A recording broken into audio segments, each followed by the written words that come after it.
dampak mengabaikan peringatan Allah. Allah menjanjikan kehidupan yang baik di dunia dan di akhirat bagi orang-orang yang mau mengikuti ajarannya, yaitu yang beriman dan yang berperilaku baik. Berperilaku baik ini saya menerjemahkan dari wa'amilus sholihat, berperilaku baik.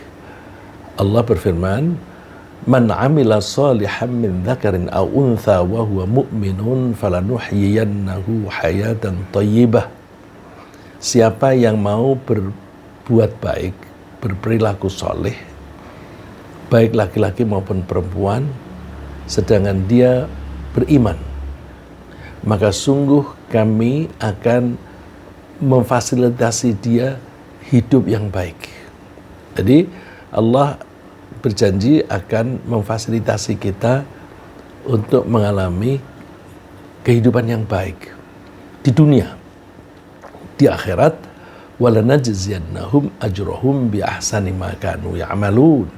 Dan sungguh kami akan membalas mereka pahala dari apa yang mereka lakukan berupa kebaikan. Jadi itu kita pegang. Jangan sampai kita gagal dalam memperoleh kebahagiaan di dunia dan di akhirat. Kuncinya hanya dua ya, beriman dan beramal soleh. Nah, lalu Allah memperingatkan bahwa jika seseorang tidak mau mengindahkan bimbingan dan peringatan dari Allah, maka orang itu akan dikerumuni oleh setan. Jadi risiko yang pertama, begitu seseorang tidak mau beriman dan beramal soleh, itu kan peringatan Allah atau bimbingan Allah. Kalau orang tidak mau mengindahkan bimbingan dan peringatan Allah yang berkaitan dengan iman dan amal soleh, maka pertama-tama dia akan didatangi dulu oleh setan-setan, akan mengerumuni dia. Yang setan itu karena dengkinya kepada manusia selalu berusaha mencelakakan seluruh umat manusia. Jadi dendamnya iblis terhadap Nabi Adam itu diwariskan secara turun-temurun sampai sekarang. Semua anak turun iblis akan memusuhi manusia dengan cara membelokkan mereka dari jalan yang lurus agar mereka berperilaku menyimpang. Setelah berperilaku menyimpang, lalu mereka mengalami kesulitan dalam hidup, kesengsaraan dalam hidup, baik di dunia maupun di akhirat. Nah, salah satu cara setan mencelakakan manusia adalah dengan mempengaruhi agar manusia itu tidak melaksanakan perintah Allah. Setan selalu berusaha menghalang-halangi orang yang ingin tunduk patuh kepada Allah. Dihalang-halangi. Kalau ada orang mau pergi ke masjid, dibisikkan, hujan, jauh, masih ngantuk. Nah, itu adalah bisikan setan supaya orang itu tidak jadi berangkat ke masjid. Begitu juga Allah menganjurkan kita berperilaku jujur dan adil. Tapi setan membujuk dia atau mempengaruhi dia agar tidak melakukan yang benar dan tidak menegakkan keadilan. Nah, itu bisikan setan, tergantung kita mau atau tidak. Kalau mau mengikuti setan berarti tidak memperhatikan bimbingan dan peringatan Allah. Allah memberitahukan kepada kita konsekuensinya. Wa may ya'shu 'an dzikrir rahmani nuqayyid lahu syaitanan fahuwa lahu qarin. Siapa yang dalam hidup ini menghindari atau mengabaikan peringatan dari Allah yang Maha Pengasih, maka kami biarkan setan itu mengerumuni dia, berdekat-dekat dengan dia, sehingga setan itu menjadi qarin. Qarin itu artinya seseorang yang selalu menyertai. Jadi begitu seseorang itu tidak mau memperhatikan peringatan Allah, setan akan selalu mendampingi dia. Kemanapun dia akan ditemani. Nah, orang atau setan yang selalu menemani orang ini namanya qarin. Ya, qarin itu artinya orang yang selalu bersama. Wa innahum la yasuddunahum 'anis sabili wa yahsabuna annahum muhtadun. Padahal setan itu pekerjaannya menghalang-halangi orang untuk mengikuti jalan yang benar, dan mereka ketika mengikuti jalan yang tidak benar itu menyangka bahwa mereka itu melakukan kebaikan. Ya. Makanya orang yang melakukan kejahatan itu seringkali tidak merasa jahat, karena menurut mereka itu baik, padahal itu menyimpang. Nah, itu dipengaruhi oleh setan bagaimana membangun logika yang menyimpang, tapi dia merasa bahwa apa yang dilakukan itu baik. Nah, dalam hal hubungan antar manusia, setan juga suka mendorong manusia untuk saling membenci dan bermusuhan. Jika manusia sudah saling membenci dan saling bermusuhan, maka mereka akan lupa kepada Allah, termasuk lupa kepada bimbingan dan peringatan dari Allah. Nah, oleh karena itu kita hindarilah kebencian kepada seseorang, karena begitu kita membenci seseorang, kita akan selalu ingat dia. Ingat bukan karena merindukan, tapi karena kesal dan ingin membalas, ingin menyakiti dan sebagainya. Nah, pikiran yang dipenuhi dengan ide-ide jahat semacam itu membuat orang itu menjadi lupa kepada Allah. Oleh karena itu, kemarahan, kebencian itu merupakan kunci atau pintu masuk bagi setan untuk mengganggu kita. Innama yuridu syaitan wa ayyuqi'a bainakumul adawata wal baghdha'a fil khamri wal maisir. Sesungguhnya setan itu ingin menanamkan rasa permusuhan dan kebencian di kalangan manusia. Caranya bermacam-macam. Antara lain yang dicontohkan di sini dalam hal minum minuman keras dan berjudi. Orang yang minum minuman keras itu punya kecenderungan melampiaskan kemarahan yang biasanya dia tahan terus keluar. Nah, dengan kemarahan itu dia bisa berbuat yang melampaui batas. Nah, ini seringkali misalnya orang-orang yang akan bertikai, akan melakukan ya kalau zaman dulu perang ya, kalau zaman sekarang ini misalnya bertikai secara kelompok.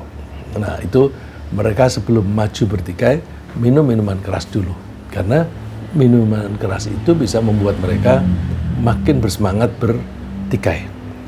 Wa yasuddakum an dzikrillah, dan setan itu berusaha menghalang-halangi kalian untuk ingat kepada Allah. Wa anis sholah, dan otomatis kalau lupa kepada Allah dia juga lupa sholat. Fahal antum muntahun, apakah kalian mau berhenti?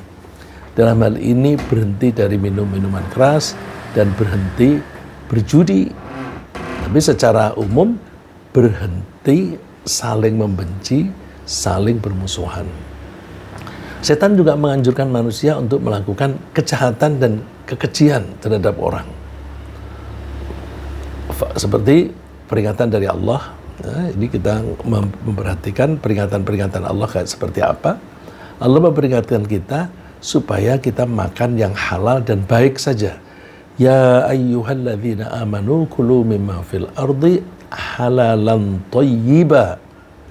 Wahai manusia baik yang beriman maupun tidak, itu dinasihati oleh Allah, makanlah apa yang muncul dari bumi.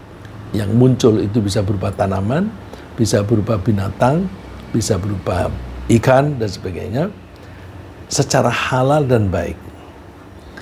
Wala tatabi'u khutuwatis syaitan, kalian jangan mengikuti langkah-langkah setan. Jangan mengikuti langkah-langkah setan disebut setelah perintah makan yang halal dan baik. Berarti kalau ada orang mau makan di luar yang halal, di luar yang baik, itu adalah ajakan setan. Dengan demikian kalau ada orang mau makan yang haram, apakah itu lewat penipuan dalam bisnis, ya, korupsi dalam bisnis atau dalam pemerintahan, itu akan akan menyebabkan permusuhan, karena begitu orang itu memakan yang haram berarti dia telah mengambil hak orang lain, karena kita disuruh makan hanya yang hak kita sendiri, ya. Tidak boleh mengambil hak orang lain. Orang yang menipu itu mengambil hak orang lain dengan cara kebohongan. Orang yang maling yaitu jelas mengambil barang orang. Korupsi itu juga mengambil hak orang. Justru yang diambil haknya itu orangnya jumlahnya lebih banyak lagi. Innahu lakum aduwwum mubin. Setan itu adalah musuh yang nyata bagi kalian. Pekerjaan setan itu apa? Innama ya'murukum bis-su'i wal fahsya'i wa an taqulu ma la ta'lamun. Setan itu menganjurkan kalian untuk berperilaku jahat, melakukan yang buruk, dan berbuat keji. Berbuat keji itu seperti contohnya tadi mengambil hak orang lain.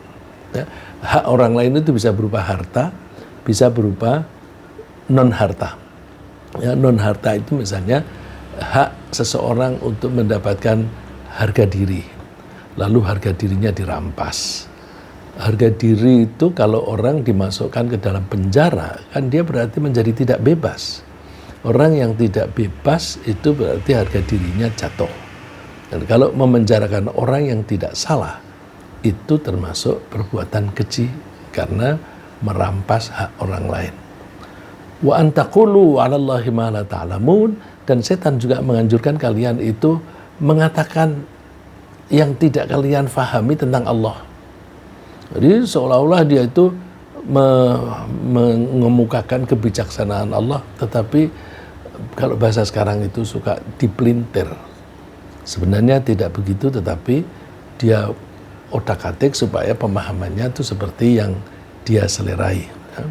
Dengan demikian, jika seseorang itu bersahabat dan tunduk patuh kepada setan, ya, tadi kan kalau orang itu tidak mau ingat kepada Allah, maka setan akan mengerumuni dia. Kalau setan mengerumuni dia, berarti setan berusaha bersahabat dengan orang itu.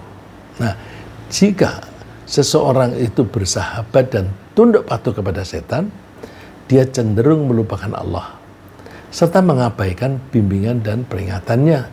Lalu dia berperilaku buruk. Dan perilaku buruk itulah yang menyebabkan dia menghadapi kesulitan dalam kehidupan, baik di dunia maupun di akhirat. Allah memperingatkannya, wa man a'radu 'an dzikri fa inna lahu ma'isyatan dhanka wa nahsyuruhu yaumal qiyamati a'ma.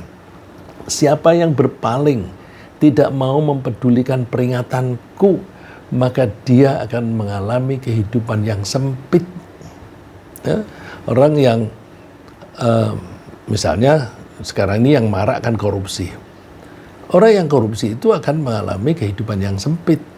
Karena misalnya mau mencalonkan diri sebagai anggota DPR atau sebagai pejabat pemerintah, itu harus ada tawar-menawar.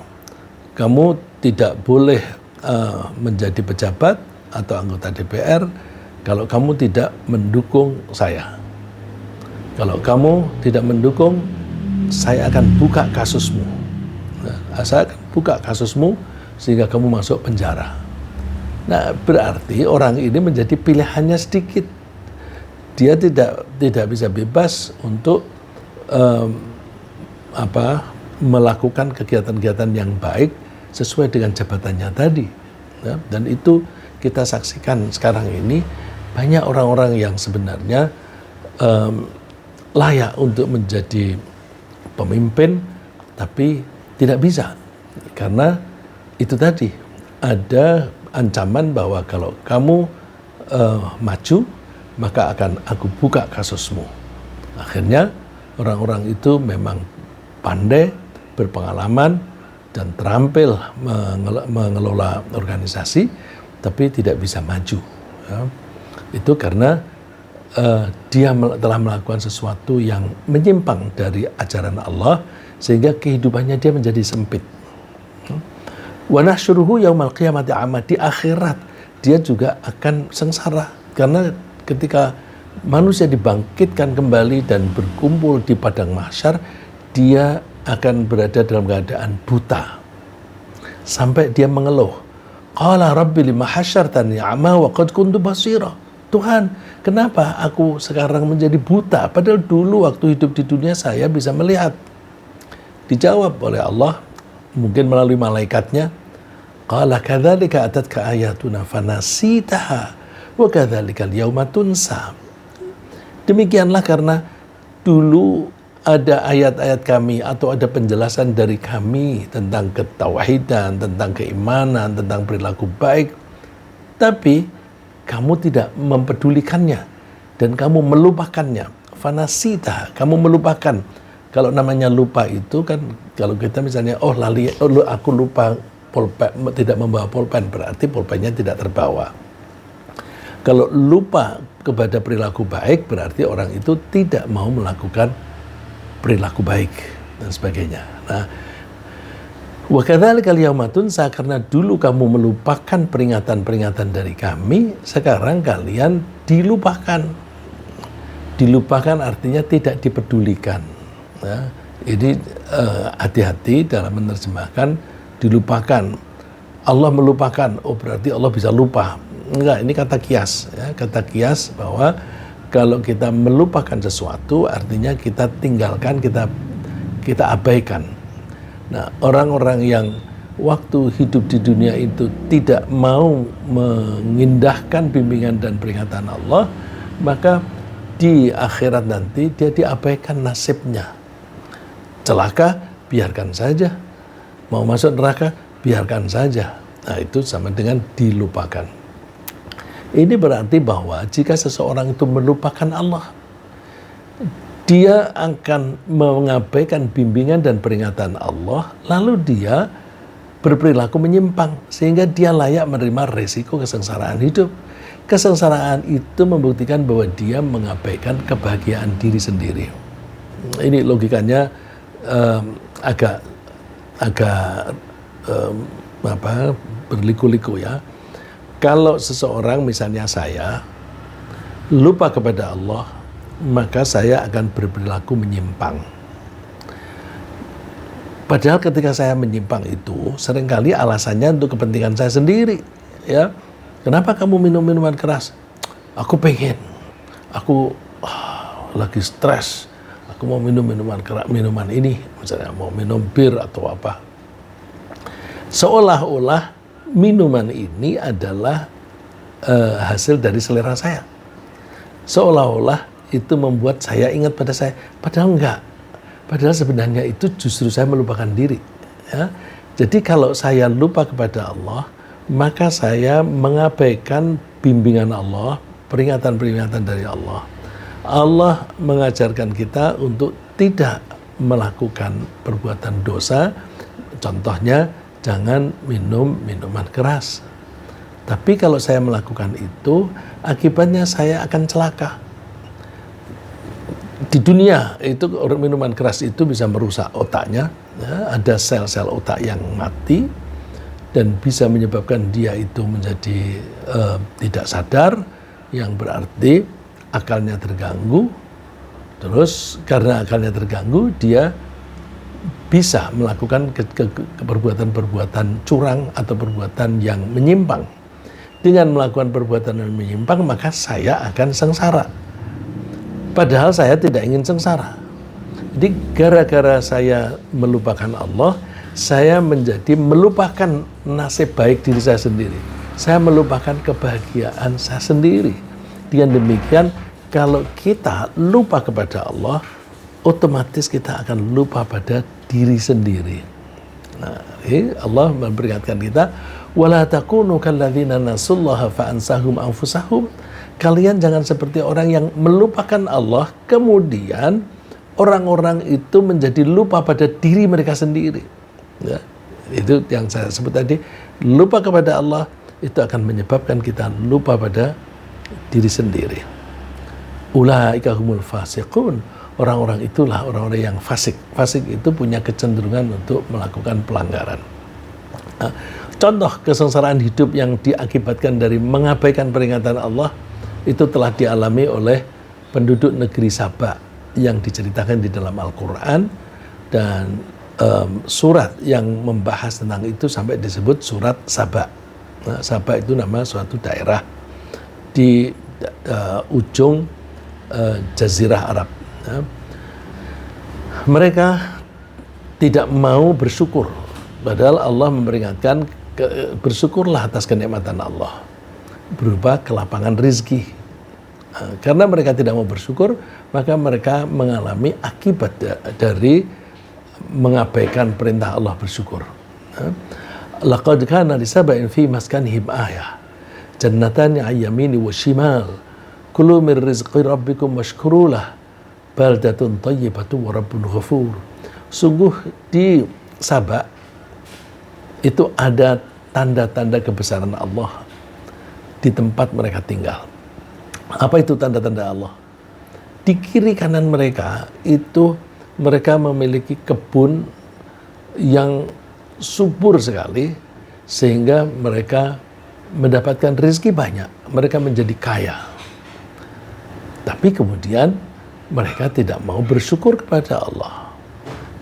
Bersyukur itu artinya apa? Menggunakan pemberian Allah untuk mengabdi kepadanya.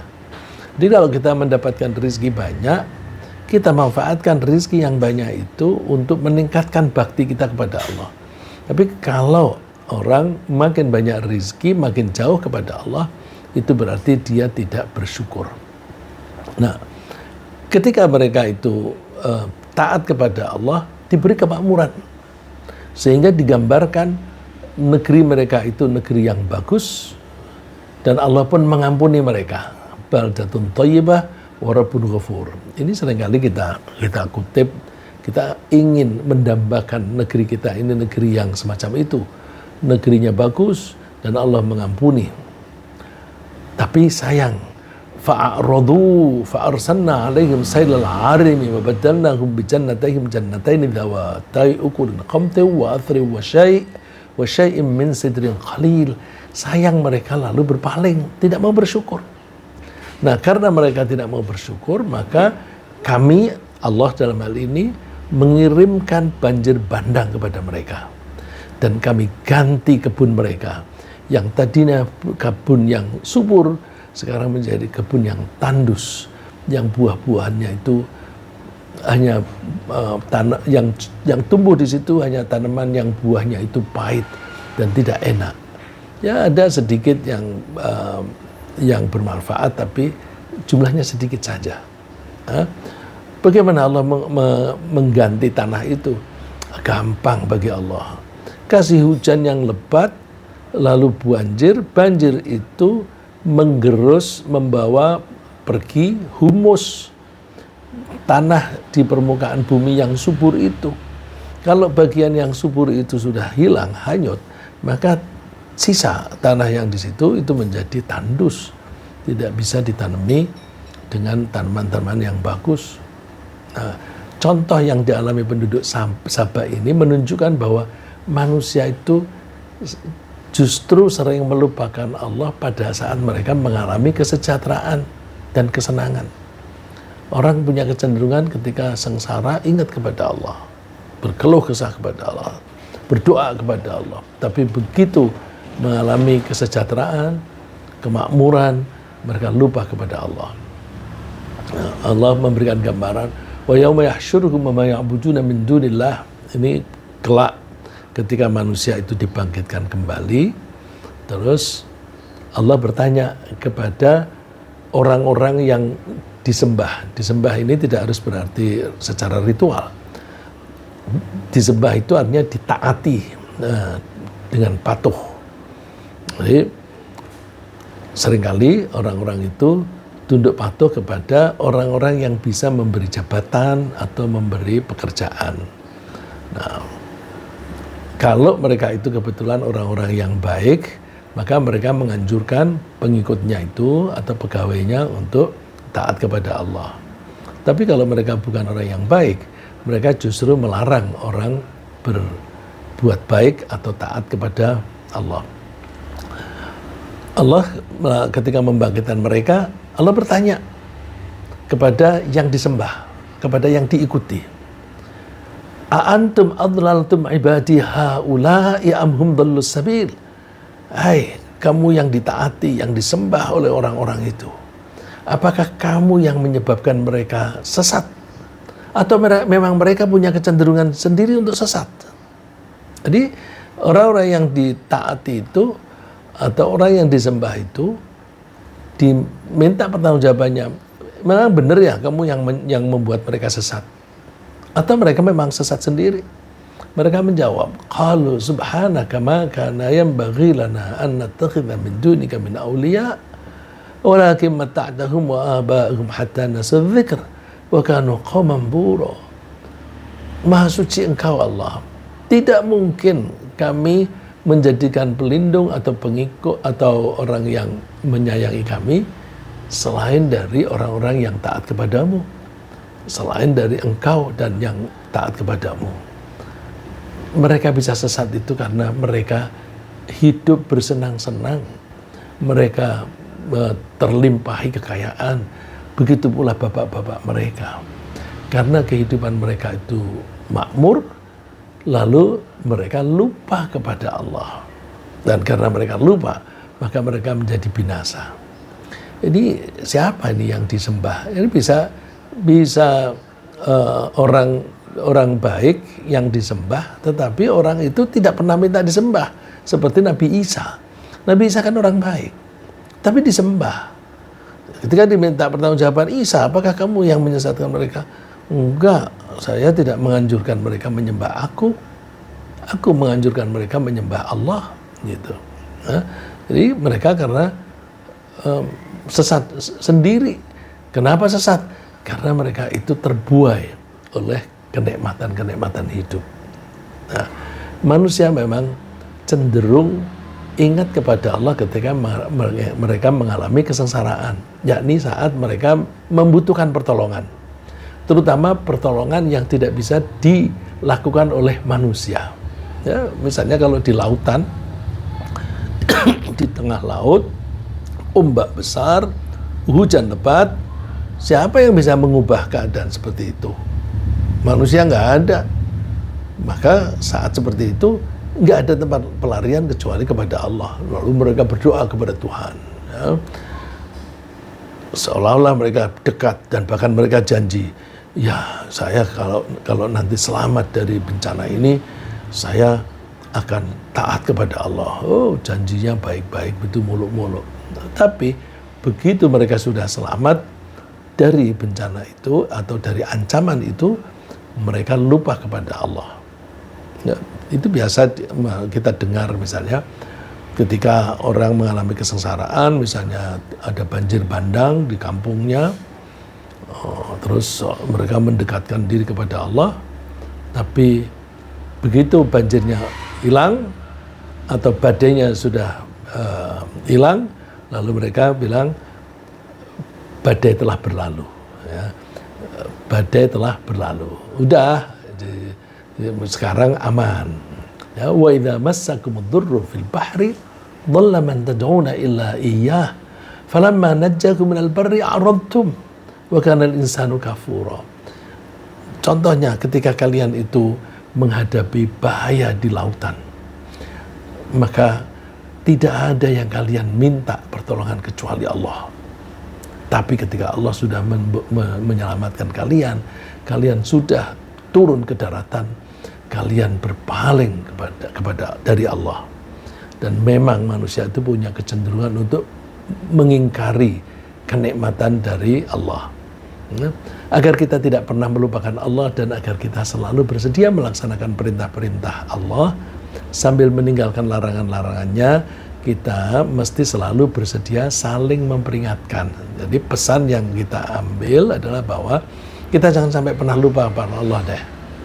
Nah, supaya kita tidak lupa, kita mesti saling memperingatkan. Jadi kalau ada orang yang kalau misalnya kita berbuat salah, kita diperingatkan oleh Allah, kita bersedia. Dan kalau ada orang lain itu menyimpang, kita memberi peringatan, saling memberi peringatan.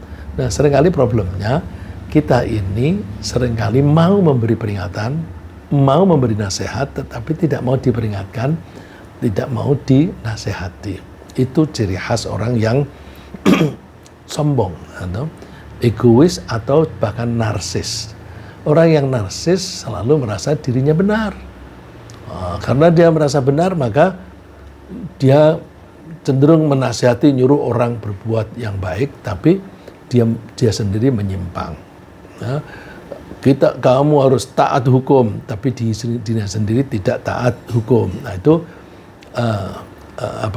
mau menasihati, tapi tidak mau dinasihati. Karena kalau mau menerima nasihat dari orang, dia merasa hina, merasa lebih bodoh dibanding orang yang memberi nasihat. Nah, orang yang sombong nggak mungkin mau menerima nasihat orang lain. Sombong yang mentok itu namanya narsis. Kita jangan begitu. Kita mesti melatih diri untuk saling memberi peringatan, saling menegur. Tapi yang bisa memanfaatkan teguran orang lain itu hanya orang yang beriman dengan baik kepada Allah. Maka kita mesti membangun keimanan dengan baik. Allah menganjurkan wadzakir fa inna dzikra tanfa'ul mu'minin. Berilah peringatan. Peringatan itu bermanfaat, berguna bagi orang-orang yang beriman. Tapi kalau orang yang tidak beriman, diperingatkan tidak akan mempan.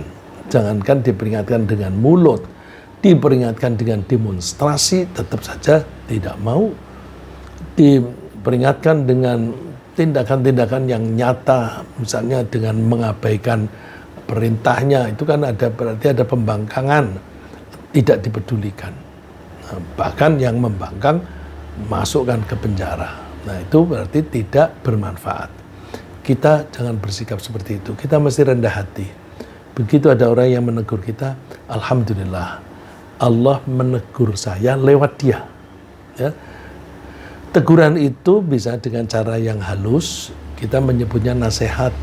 Tapi kadang-kadang teguran itu, peringatan itu disampaikan dengan kasar. Terutama kalau teguran atau peringatan itu dari orang-orang yang membenci pada kita. Jadi kalau ada orang menegur kita dengan cara yang kasar, jangan marah sama dia.